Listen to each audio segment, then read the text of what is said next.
যে ব্যক্তি একটা দুটা নয় বরং 100টা খুন করেছে,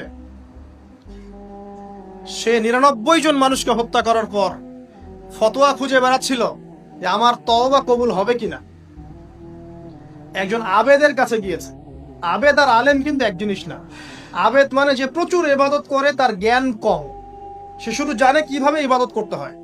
আলেম হচ্ছে সে যে শরীয়তের গভীর জ্ঞান জানে, আবার ইবাদতও করে। আবার যারা জ্ঞান আছে আমল নাই, সেও কিন্তু প্রকৃত আলেম না। প্রচুর জ্ঞান আছে কিন্তু জ্ঞান অনুযায়ী আমল করে না, সেও কিন্তু প্রকৃত আলেম নন। এবার আসেন, তো এই আবেদের কাছে গিয়ে সে বলছে আমার কি ক্ষমা হবে, আমি 99টা খুন করেছি। সে বলল তোমার আবার ক্ষমা, তোমার ক্ষমা নাই। তখন এই ব্যক্তি এই আবেদকে হত্যা করে 100টা খুন পূর্ণ করলো, ওকেও সে মেরে ফেলছে। আমার ক্ষমাই হবে না তো তোর বেঁচে থাকার কি দরকার, তুইও মর। কি বুঝতে পারলেন?